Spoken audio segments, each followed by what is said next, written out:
Welcome back viewers. நம்ம தேனி தமிழா பேஜில் இன்றைக்கி பார்க்க போகிற வீடியோ பார்த்தீங்கன்னா, நம்ம ஆல்ரெடி ஒரு வீடியோ போட்டிருக்கோம். பிச்சங்கரை போடியிலேருந்து பிச்சங்கரை ஆறு வரைக்கும். இப்போ அந்த பிச்சங்கரை ஆற்றுல இருந்து சொக்கநாதர் கோயில் போகிற வழி வரை தான் நம்ம வீடியோ போட்டிருக்கோம். கோயில் எப்படி ரீச் ஆகுன்றது. நாங்கள் வந்து சமயம் இடைப்பட்ட நேரம்ன்றனால ரெண்டு கோயில் க்ளோஸில் இருக்குன்னு சொல்லியிருந்தாங்க. ஸோ இவ்வளோ தூரம் வந்துட்டோம். கோயிலுக்கு போகிற பாதை வரைமாவது நம்ம வீடியோ மேக் பண்ணலான்னு சொல்லி வந்திருக்கோம். இந்த கோயில் பார்த்தீங்கன்னா மோஸ்ட்லி அமாவாசை பிரதோஷ நாட்கள்லாம் திறந்துருப்பாங்க. இந்த சொக்கநாதர் கோயிலுக்கு வரணும்னு நினைக்கிறவங்க போடியிலேருந்து முந்தல் வில்லேஜ் வந்து முந்தல்லேருந்து குரங்கணி போகிற ரோட்டில் ஒரு 2 கிலோமீட்டர்ஸ்க்கு அப்புறம் ரைட் சைடு கீழே போர்டு இருக்கும். அதை இறங்கி ஒரே ரோட்டில் வர மாதிரி இருக்கும். ஃபஸ்ட் பிச்சங்கரை ஆறை தாண்டி கோயில் ரீச் பண்ணுற வர மாதிரி இருக்கும். இந்த சொக்கநாதர் கோயில் பார்த்தீங்கன்னா போடியிலேருந்து சுமார் 8 கிலோமீட்டர் தூரத்தில் மேற்கு தொடர்ச்சி மலை அடிவாரத்தில் அமைஞ்சிருக்கு. பழமையான வரலாற்று சிறப்புமிக்க ஆலயம் சொன்னால் அது மிகையல்ல. இந்த கோவில் பார்த்தீங்கன்னா மலையின் நடுவில் சுமார் 2000 வருடங்களுக்கு முன்பு இயற்கையில் சூழ்ந்த நிலையில் சிவலிங்க வடிவம் கொண்ட ஒரு ஆலயமாக இந்த பகுதியில் பிரசித்தி பெற்று விளங்குது. இது பார்த்தீங்கன்னா லெஃப்ட் சைடு பார்த்தீங்கன்னா சொக்கநாதர் கோயில் தெரியும். நாங்கள் முன்னாடி கேட்ட மாதிரி 2 கோயிலும் க்ளோஸில் தான் இருக்குது. அதனால் உள்ள கோயில் கவர் பண்ண முடியலை.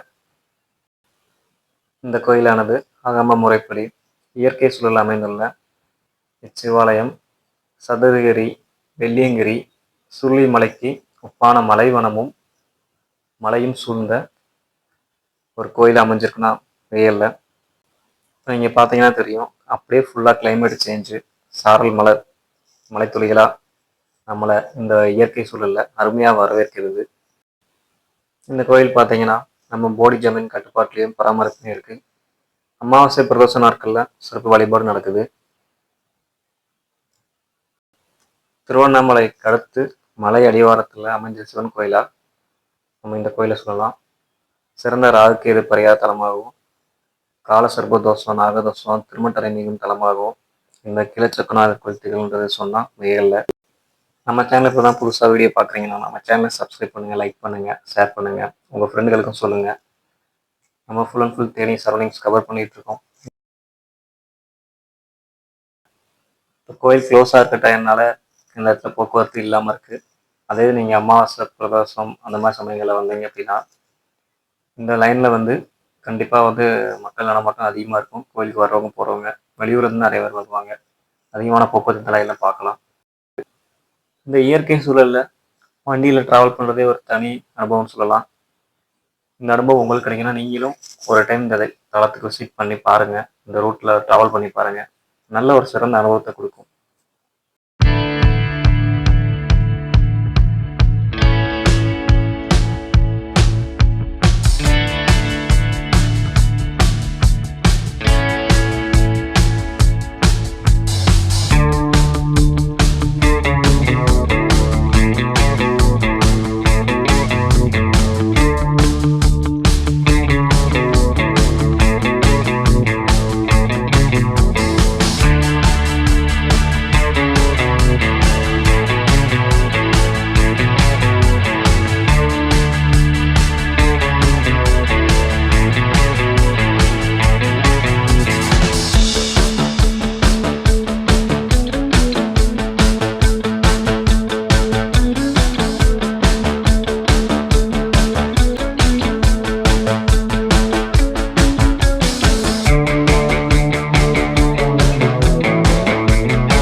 வீடியோ தொடக்கத்திலே சொன்ன மாதிரி 2 கோயிலும் க்ளோஸில் இருக்கிறனால நம்ம கோயிலை உள்ளே கவர் பண்ணி வீடியோ போடலை. நெக்ஸ்ட் டைம் அமாவாசை பௌர்ணமி ரோசன சமயத்தில் வந்து வீடியோ எடுத்து நம்ம சேனல் டெலிகாஸ்ட் பண்ணுறோம்.